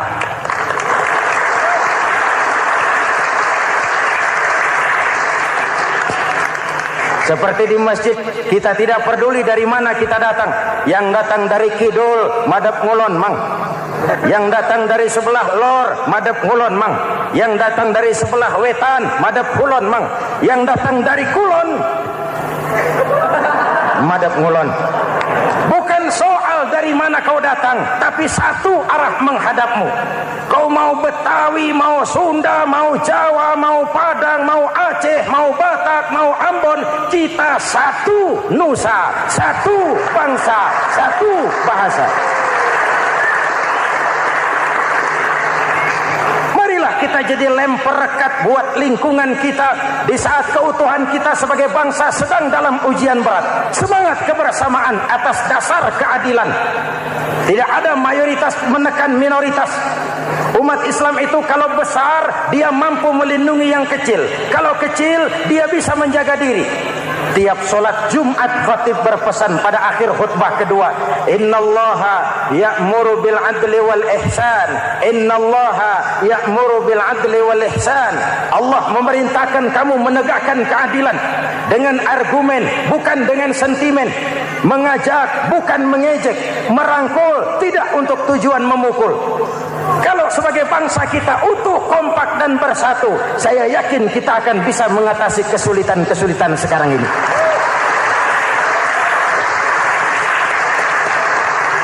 Kan kita prihatin kadang-kadang tawuran antar desa, antar RT, antar RW, antar kecamatan, sampai antar elit di atas. Makanya saya ulang lagi pesan ini. Kalau elit di atas tawuran, jadilah penonton yang baik.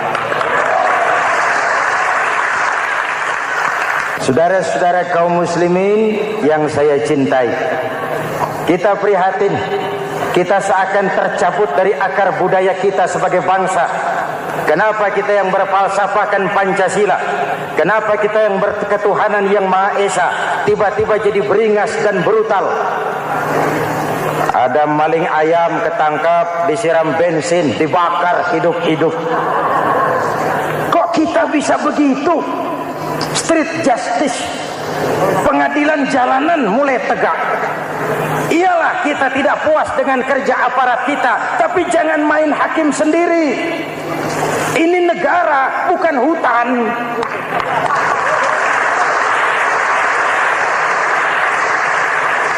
Jangan mencegah kemunkaran dengan menegakkan kemunkaran baru. Oleh hal-hal yang sepele, yang mestinya kita bisa mencari jalan keluar dengan baik. Ayo luruskan saf, rapatkan barisan, satukan langkah, tautkan hati. Kita satu umat yang satu, diikat oleh Al-Quran.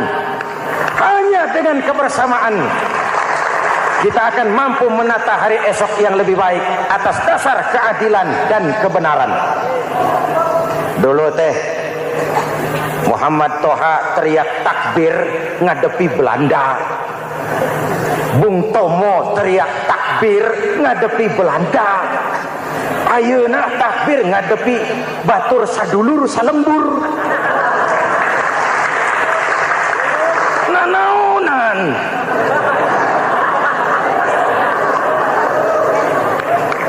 Bung Tomo teriak takbir, Muhammad Toha teriak takbir. Yang dihadapi jelas penjajah Belanda.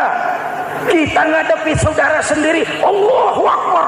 Yang sana teriak, Allahu Akbar. Setan tepuk tangan di tengah.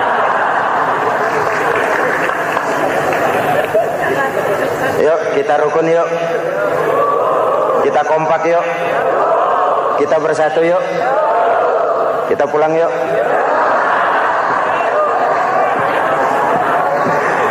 Ini misi kedua. Misi yang ketiga, Al-Quran membebaskan manusia dari gaya hidup sekuler. Quran mengingatkan, awas bung, ada hidup sesudah mati, ada akhirat sesudah dunia. Lebih untung orang yang percaya akhirat daripada yang tidak. Paling tidak hidupnya normatif. Contoh, saudara yakin akhirat ada, lalu saudara hidup baik-baik, menjauhi yang munkar, meninggalkan yang haram, saudara sujud, puasa, jihad, lalu saudara mati. Setelah mati ternyata akhirat tidak ada. Tidak ada ruginya. Paling kurang kita sudah dicatat sebagai orang baik.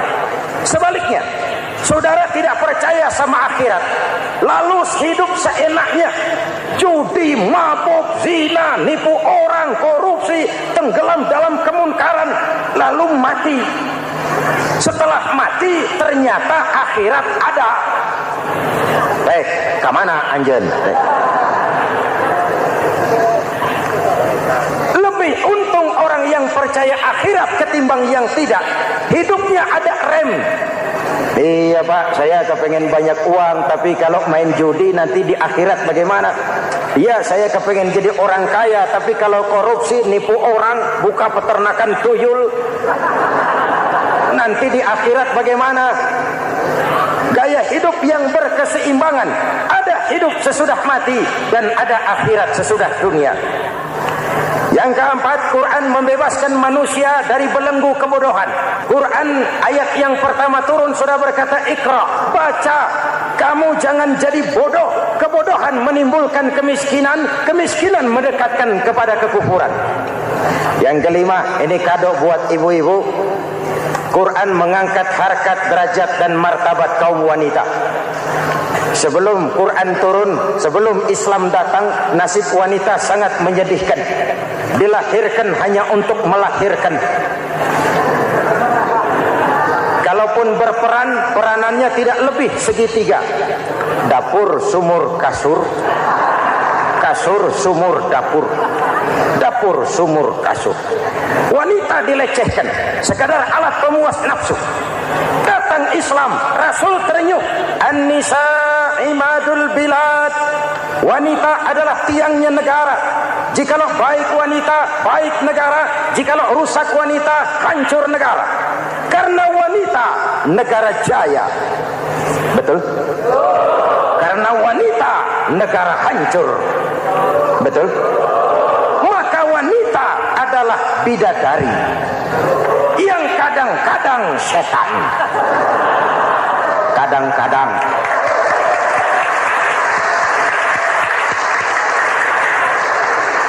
Ini yang hadir di sini bidadari semua. Ibu bapak, saudara-saudara hadirin yang saya hormati. Lalu bagaimana sikap kita terhadap Al-Quran?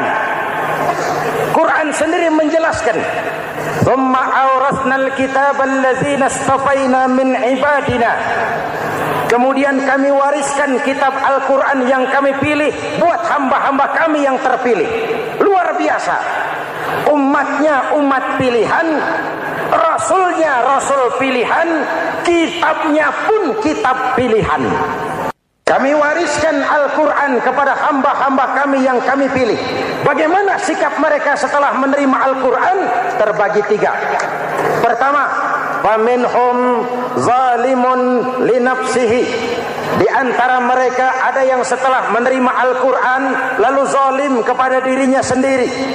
Diterimanya Al-Quran dengan lidahnya, tapi ditolak dengan perbuatannya.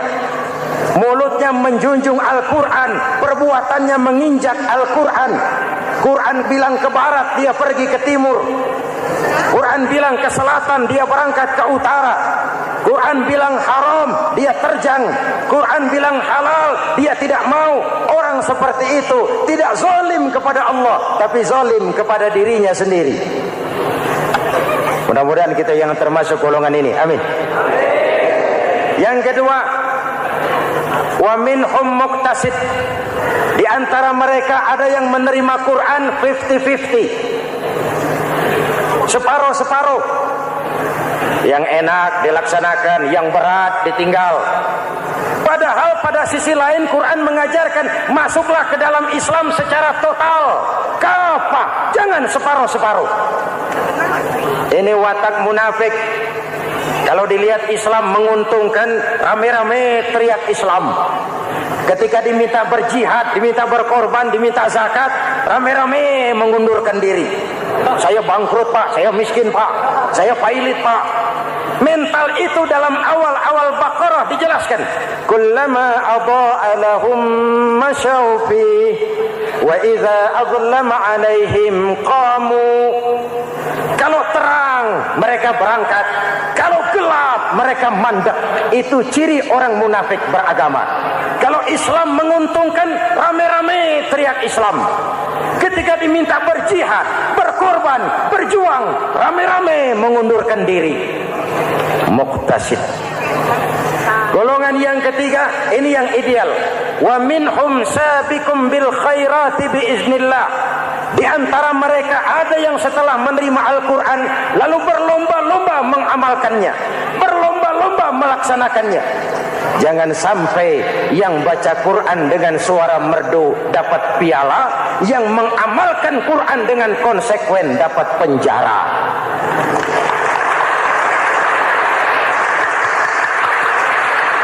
Itu ironi, itu menyedihkan, itu memilukan, dan itu memalukan. Pilihan terserah kita. Satu hadis Rasulullah mengajarkan begini: Man ja'alal Qur'ana amamahu qadahu ilal jannah, wa man ja'alal Qur'ana khalfahu saqahu ilan nar. Siapa yang meletakkan Quran di depannya, dijadikannya Quran sebagai imam, Quran akan membimbing dia ke surga. Surga dunia, lebih-lebih surga akhirat. Sebaliknya, siapa yang meletakkan Quran di belakang, dibelakanginya ajaran Quran, Quran akan mendorong dia ke neraka.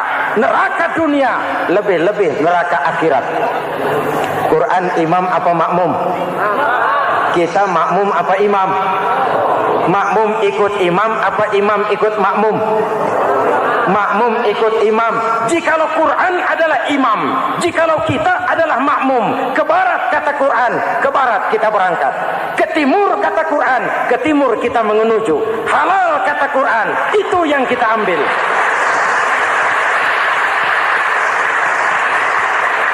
Mari kita jadikan Ramadan sebagai bulan di mana sedikit demi sedikit kita berupaya kembali menjadi generasi yang Qur'ani. Rasulullah pernah ditanya, kalau Tuhan wafat ya Rasul, kemana kami minta nasihat? Aku tinggalkan kamu dua nasihat. Satu yang diam saja, satu yang bisa bicara. Yang bisa bicara apa ya Rasul? Al-Quran. Minta nasihat Quran. Yang diam saja apa ya Rasul? Maut. Dalam hidup ada dua nasihat. Nasihat yang bisa bicara, Al-Quran. Nasihat yang diam saja, maut. Mau dagang, minta nasihat Quran. Mau bertetangga, minta nasihat Quran. Itu nasihat. Nasihat yang kedua, diam saja, tahu-tahu datang maut. Makanya anggap ini Ramadan terakhir yang diberikan Allah kepada kita. Karena tahun depan tidak ada jaminan kita bertemu Ramadan. Manfaatkan 10 yang akhir untuk meningkatkan nilai ibadah kita kepada Allah Subhanahu wa ta'ala. Pada pertemuan kali ini, secara khusus kita akan membicarakan tentang puasa ini. Kita akan mulai dari yang pertama, puasa sunnah. Sebagaimana yang kita maklum, sunnah adalah satu perbuatan yang apabila kita kerjakan berpahala, tapi apabila kita tinggalkan tidak merupakan dosa. Hanya saja ia merupakan barometer dan ukuran daripada orang-orang yang cinta kepada sunnah itu sendiri. Ada banyak jenis puasa-puasa sunnah ini. Yang pertama, puasa sunnah di bulan Muharram. Rasulullah sallallahu alaihi wasallam bersabda, "Afdhalus siyami ba'da Ramadan syahrullahil Muharram, wa afdhalus salati ba'dal fardhah salatul lail." Diriwayatkan oleh Muslim dari Abi Hurairah. Puasa yang paling utama sesudah puasa Ramadan tidak lain adalah puasa di bulan Muharram. Dan solat yang paling afdol sesudah solat yang wajib adalah solat pada sepertiga malam yang akhir. Puasa di bulan Muharram merupakan puasa sunnah dan mempunyai nilai yang sangat besar dalam pandangan Allah Subhanahu wa ta'ala. Buat mereka yang mampu melaksanakan puasa sunnah di bulan Muharram ini, boleh melaksanakannya selama 10 hari. Hari yang pertama, boleh juga 3 hari saja, atau setidak-tidaknya 1 hari daripada bulan Muharram. Yang kedua, puasa 10 hari daripada bulan Zulhijjah. Karena bulan Zulhijjah ini memang termasuk bulan yang dimuliakan oleh Allah Subhanahu wa ta'ala. Pertama, di sana ada hari Tarwiyah, ada hari Arafah, ada hari kurban, ada talbiyah, ada pelaksanaan haji dengan segala manasiknya. Maka puasa sunnah di bulan Zulhijjah merupakan amalan yang sangat utama dan besar pahalanya dalam pandangan Allah Azza wa Jalla. Sebagian ulama menjelaskan, man shoma hazihil ayyam akramahullahu bi asyri asya'in. Siapa orang yang melaksanakan ibadah puasa sunnah pada hari-hari 10 di bulan Zulhijjah ini, Allah Subhanahu wa ta'ala akan memuliakannya dengan 10 macam perkara. Saudara, ini keuntungannya. Yang pertama, orang yang puasa di hari-hari 10 bulan Zulhijjah diberikan al-barakah fi umrihi, diberikan keberkahan pada umurnya. Setiap kita ingin memperoleh umur yang berkah. Umur yang berkah itu yang bagaimana? Apa yang jumlahnya panjang? Mungkin. Tetapi yang jelas, umur yang berkah ini adalah umur yang bisa dipertanggungjawabkan di hadapan Allah Subhanahu wa ta'ala.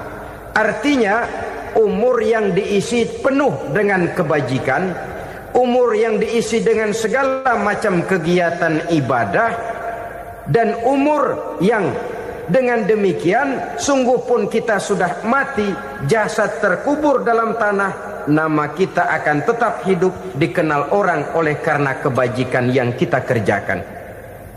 Saya kira akan lebih merupakan azab ketimbang nikmat kalau orang diberikan umur panjang tapi hanya untuk menumpuk-numpuk dosa saja. Kan lebih baik mana? Umur pendek banyak pahala, umur panjang banyak dosa. Lebih baik mana? Saya yakin yang paling baik tentu umur panjang banyak pahala. Paling sial umur pendek dosa melulu. Sudah diberikan umur pendek, tidak seberapa, dosa berlipat ganda. Itu kalau orang kampung bilang tekor namanya. Rugi. Umur pendek hanya untuk menumpuk-numpuk dosa. Boleh jadi kalau umat-umat zaman dulu, saudara, mereka diberikan umur panjang. Nabi Adam, kita tahu Nabi Adam itu 2000 tahun umurnya. Nabi Nuh 950 tahun. Umatnya ya rata-rata segitu itu. Nah, kalau mereka misalnya punya umur 800 tahun, lalu 200 tahun mereka melakukan dosa, kan masih punya restan 600 tahun untuk taubat. Karena umurnya diberikan jatah panjang. Kita ini oleh Allah Subhanahu wa ta'ala, umat Nabi Muhammad ini umurnya pendek-pendek. Kalau nyontoh Nabi 63 tahun saja. Kalau diberikan 70 tahun umur kita sekarang, itu sudah dapat jatah lebih 7 tahun. Alhamdulillah bahwa Allah memberikan saat-saat, waktu-waktu, tempat-tempat yang punya nilai istimewa, sehingga umur yang pendek ini bisa bernilai panjang. Nilai ibadahnya bisa bernilai pahala seperti umat yang berumur panjang dahulu itu. Karena itu manfaatkan umur dengan baik, dan salah satu keberkahan daripada umur akan datang dengan melaksanakan ibadah puasa sunnah. Ini yang pertama. Yang kedua, az-ziyadatu fi malihi, diberikan tambahan hartanya, menjadi orang kaya. Kaya apa? Kaya hati setidak-tidaknya. Karena dengan tekun dan rajin melaksanakan ibadah puasa yang segera tertanam dalam jiwa seseorang, merasakan cukup di dalam kehidupan. Itulah dia orang yang paling kaya, orang yang hidupnya paling cukup. Kalau orang sudah merasa cukup dalam hidupnya, maka itulah dia orang yang kaya. Saudara-saudara kaum muslimin rahimakumullah, puasa sunnah memberikan tambahan harta, usahanya berkembang, dengan demikian membawa keberkahan, hartanya makin bertambah, akan menunjang ibadahnya kepada Allah, lebih memantapkan dan membawa ketenangan dalam hidupnya. Itu termasuk berkahnya melaksanakan puasa sunnah itu. Yang ketiga, al-hifzu fi iyalihi, diberikan penjagaan, perlindungan terhadap keluarganya, anaknya sehat, sanak famili dan handai tolannya terjaga dan terpelihara dari segala malapetaka, dari segala mara bahaya, kesehatannya terjamin dan terpelihara. Itu sudah merupakan modal yang sangat besar di dalam kita mengarungi kehidupan. Sebab rasanya sulit untuk bahagia, duit kita banyak sekali, usaha kita selalu mendatangkan untung yang berlipat ganda. Tapi sebentar-sebentar anak kita sakit, yang ampek, yang korengan, yang kena musibah, ndak tak karu-karuan sakit, berobat sampai jutaan rupiah. Itu kan sudah tidak membawa kebahagiaan. Uang masuk yang begitu banyak jumlahnya, habis akhirnya untuk berobat saja. Sebenarnya hitung-hitung ya seri-seri juga. Usaha berhasil, duit banyak, habis untuk berobat. Lah sama juga saudara-saudara. Jadi dengan demikian, biar duit kita banyak, asal keluarga pada sehat saja, udah enak bener itu. Duit banyak, ekonomi cukup, keluarga sehat, nikmat rasanya menjalani kehidupan ini. Yang kiamat sudah duit kagak barang seperak, keluarga ampek semua. Kiamat sudah. Saudara hadirin yang saya hormati, jadi yang ketiga, Allah memberikan pemeliharaan terhadap keluarganya. Satu kali orang dipelihara Allah, tidak satu kekuatan pun yang bisa mencelakakan. Satu kali orang disengsarakan Allah, tidak satu tenaga pun yang mampu menyelamatkannya. Itulah sebabnya perlindungan Allah, pemeliharaan Allah terhadap diri dan keluarga sangat kita perlukan di dalam kehidupan ini. Dengan melaksanakan ibadah puasa, kita mendekatkan diri kepada Allah. Dengan dekat kepada Allah, maka Allah pun dekat kepada kita. Sehingga dalam hadis qudsi dikatakan, ta'arraf ilallahi firraha ya'rifka fi syiddah. Ingatlah kepada Allah di waktu kamu senang, agar Allah ingat kepada kamu di waktu kamu susah. Yang kita laksanakan kadang-kadang sebaliknya. Waktu susah kita ingat Allah, waktu senang kita lupa Allah. Akhirnya nanti pada waktu kita melarat, kebelangsak, susah dan sebagainya, pertolongan tidak akan datang kepada kita. Benar, ta'arraf ilallah firraha ya'rifka fi syiddah. Ingatlah kepada Allah di waktu kamu susah, ingatlah kepada Allah di waktu kamu senang, agar Allah ingat kepadamu di waktu kamu mendapat kesusahan. Umumnya watak manusia memang kalau sudah dapat susah, ingat kepada Allah. Waktu duduk, waktu berbaring, sambil tidur, dalam segala keadaan Allah disebutnya, Allah dimintakan pertolongannya. Tapi dikala dia berada pada posisi di atas angin, merasa senang, bahagia, Allah terlupakan. Saudara-saudara kaum muslimin, itu yang ketiga. Yang keempat, at-takfiru li sayyiatihi. Orang yang melaksanakan puasa sunnah itu diampuni segala dosa dan kesalahan yang telah dilakukannya. Dan yang kelima, atad'ifu li hasanatihi, diberikan balasan yang berlipat ganda dari segala kebaikan yang dikerjakannya. 1 berbalas 7, 7 bisa berbalas 10, 10 masih berbalas 100, masih ditambah dengan wallahu yudha'ifu liman yasha. Allah melipat gandakan pahala orang-orang yang dikehendakinya.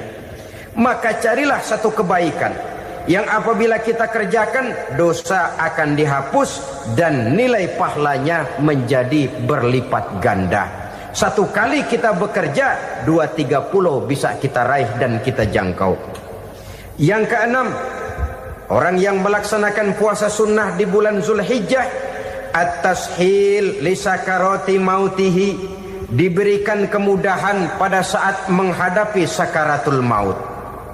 Maut a mysterious problem.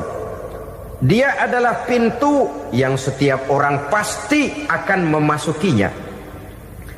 Bahwa mati adalah mati, itu semua kita tahu. Tapi hakikat orang pada saat menghadapi mati itu kan berbeda-beda. Ada yang matinya itu gampang sekali, persis orang tidur saja, tidak nampak gelisah, tidak bikin susah yang hidup, tidak gelimpangan di tempat tidur, persis seperti orang mau tidur saja. Ada yang sulit sekali menghadapi sakaratul maut, gelimpangan di tempat tidur, bikin bingung orang yang nunggu. Kadang-kadang seperti kerbau digorok lehernya. Saudara-saudara, sulit menghadapi sakaratul maut. Oleh karena itu Rasulullah sallallahu alaihi wasallam sering beliau itu kalau berdoa membaca Allahumma hawin alayya fi sakaratil maut. Ya Allah, mudahkan saya di dalam menghadapi sakaratul maut. Rasulullah saja, saudara, orang yang ibadahnya paling banyak, orang yang hatinya paling bersih, orang yang akhlaknya paling luhur, masih berdoa semacam ini. Mohon dimudahkan oleh Allah agar mudah menghadapi sakaratul maut. Apalagi kita, terus terang kita ini paling-paling kelas muhtalid, bangsa sama pahala mau sama dosa doyan. Lebih perlu lagi menghadapi sakaratul maut, sehingga apabila malaikat maut datang menjemput nyawa kita, dimudahkan, jangan dibikin sulit, supaya mudah. Jadilah orang baik-baik. Biasanya kalau banyak yang mati, malaikat maut juga kali main-mainin dulu tuh orang, kutak-katik, ditakut-takutin dan segala macam. Saudara hadirin yang saya hormati, maka menghadapi sakaratul maut ini merupakan kunci. Apakah seseorang bisa husnul khatimah atau bisa su'ul khatimah? Salah satu jalan untuk memudahkan diri menghadapi sakaratul maut, melaksanakan puasa sunnah di bulan Zulhijjah ini. Yang ketujuh, ad-diya'u li zulumati qabrihi, diberikan terang di alam kuburnya. Kubur, saudara tahu, saudara tentu sering lihat orang dimasukkan ke liang lahat, ditutup dengan papan, dinding ari kata kita di kampung, lalu diuruk lagi dengan tanah. Dalamnya liang lahat, gelapnya liang lahat, gelapnya diuruk dengan tanah, gelapnya di dalam kubur, 3 gelap yang menjadi satu. Bapak moyangnya gelap.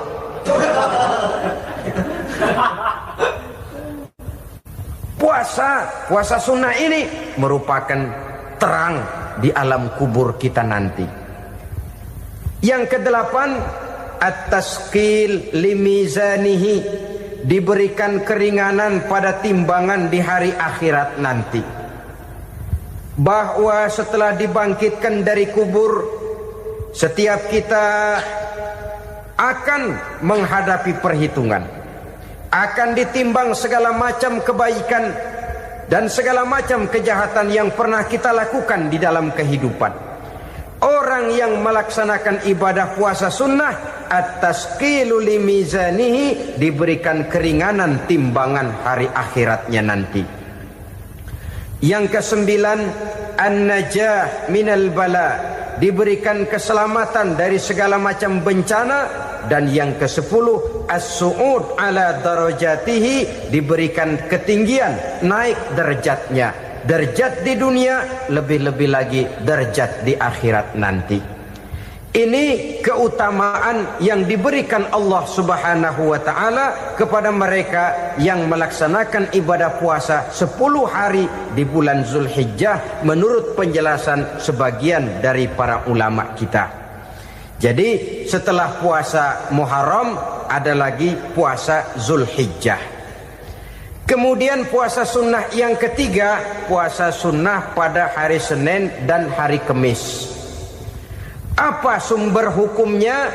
Diriwayatkan oleh Imam Muslim dari Abi Qatadah, Rasulullah sallallahu alaihi wasallam ditanya tentang puasa pada hari Senin. Kenapa Rasul melakukan itu? Beliau menjawab, zalika yaumu wulidtu fihi wa yaumu bu'istu au unzila alayya fihi.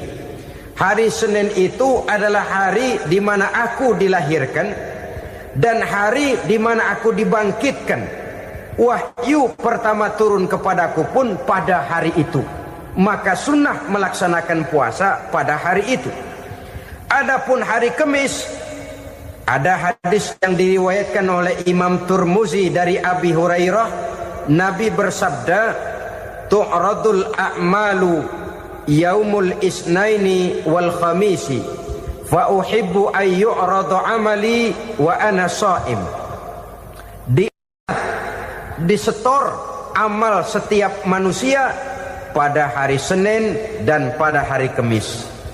Maka aku ingin, kata Nabi, agar pada saat amalku disetor itu aku sedang puasa.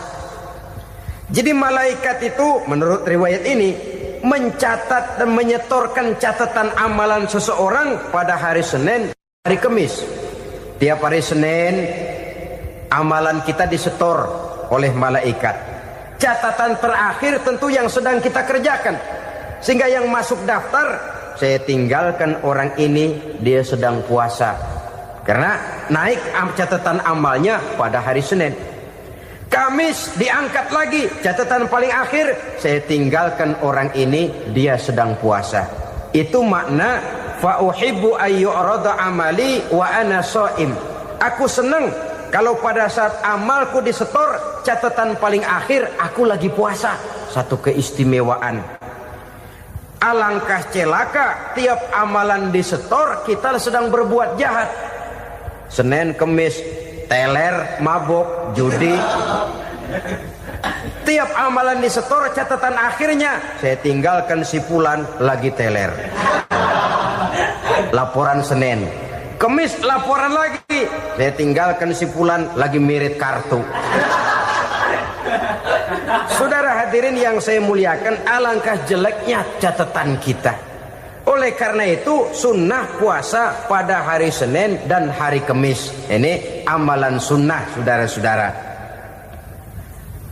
Dan oleh karena ini amalan sunnah, sebagian ulama memberikan penjelasan, walaupun lupa niat, kalau sudah malam itu lupa niat.